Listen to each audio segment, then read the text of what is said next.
welcome to the daily English news program in Azərbaycan Television with the most important events of the day. I'm your host, İlham.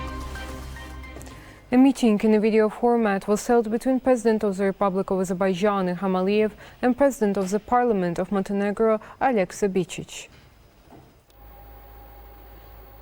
Pointing out the friendly relations between Azerbaijan and Montenegro, President Ilham Aliyev hailed the current high-level dialogue between the two countries, including at the level of heads of state, and praised the development of interparliamentary ties. The president noted the good grounds for the development of cooperation in various fields, including in economic, trade, energy, and transport, and underlined the importance of the Joint Intergovernmental Commission in this regard. President of the Parliament of Montenegro, Aleksa Bičić, hailed the active political dialogue between the two countries. Aleksa Bičić noted that Montenegro has always supported territorial integrity and sovereignty of Azerbaijan. Describing Montenegro as a friend of Azerbaijan, Aleksa Bičić congratulated the people of Azerbaijan on the achievements the country has made. Noting that relations between the two countries are of strategic partnership nature, the President of Montenegrin Parliament stressed the importance of signing a relevant document in this area.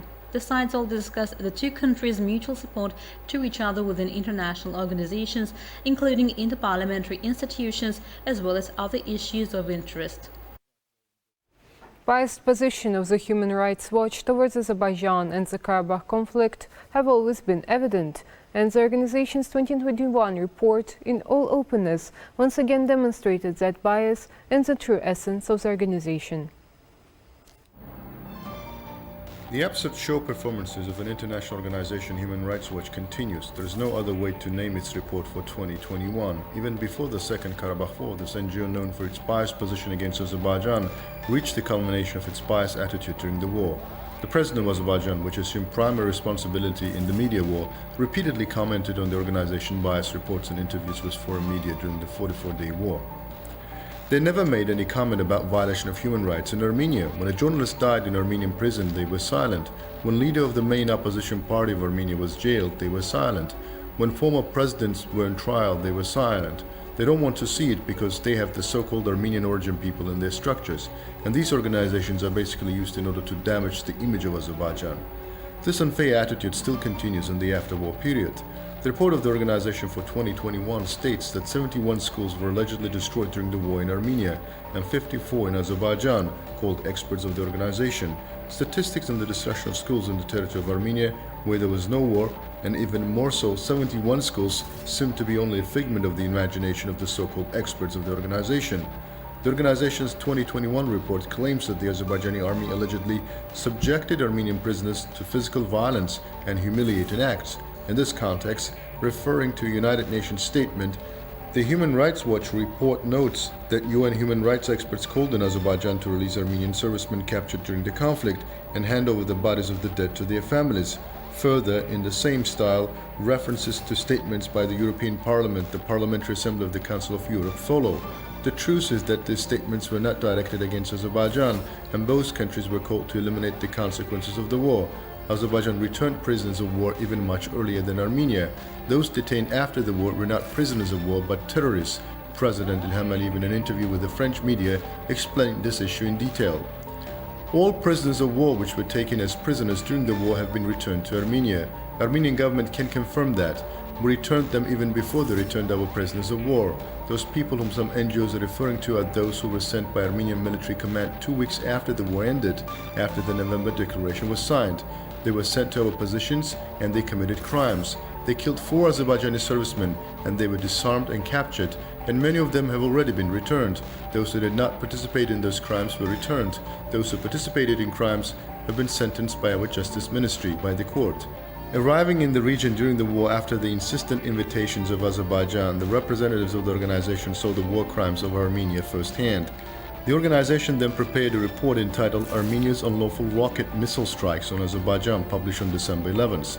This Human Rights Watch report noted that during the war in September-November 2020, the Armenian armed forces unlawfully used cluster munitions. They killed everyone, making no distinction between the military and the civilian population.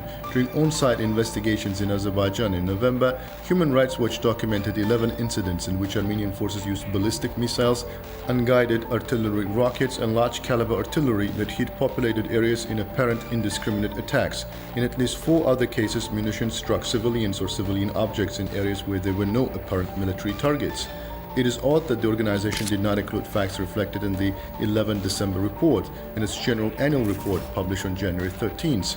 Adhering to the same style of falsification throughout the report, Human Rights Watch also turned a blind eye to the numerous steps taken by Armenia to severely restrict media activity and the persecution of opposition-minded people.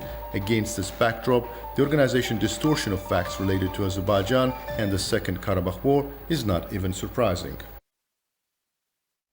A delegation led by President of the Parliament of Montenegro, Alexei Bečić, visited the grave of nationwide leader Heydar Aliyev at the Alley of Honor.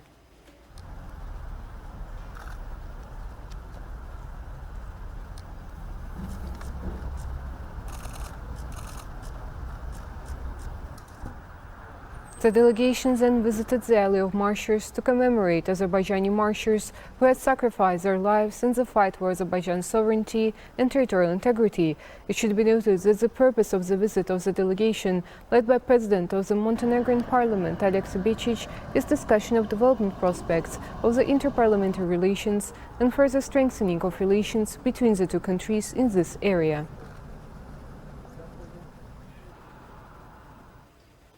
Speaker of the Montenegrin Parliament, Alexei Bečić, visited the Cabinet of Ministers.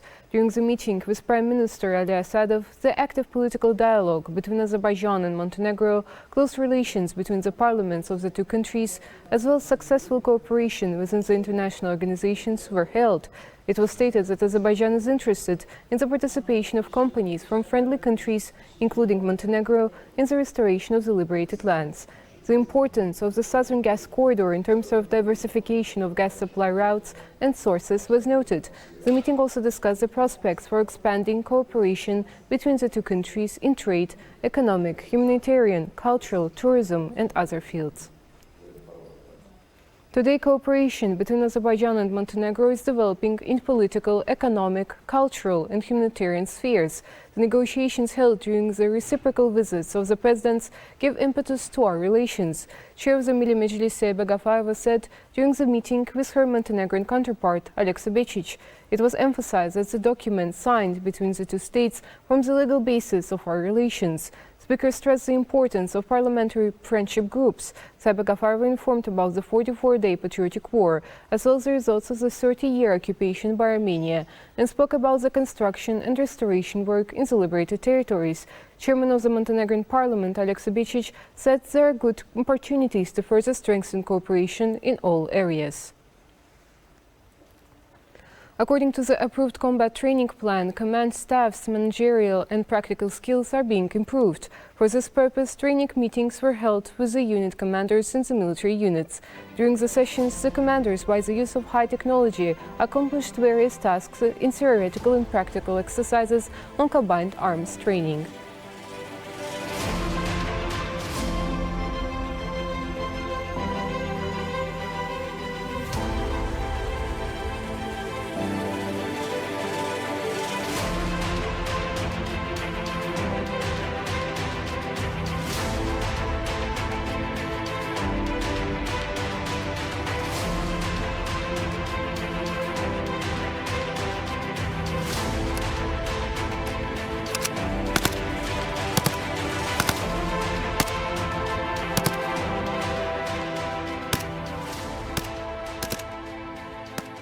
An uninterrupted movement of troops is ensured in the liberated territories of Azerbaijan. The Azerbaijan Army's engineering troops continue activities on keeping roads in constant working conditions, clearing snow cover, as well as laying new supply roads in the direction of the positions of the Azerbaijan Army units stationed in the mountainous and difficult terrain in order to maintain continuous support of units and a high level of combat capability of the troops stationed in the liberated Kelbecer and Lachin districts.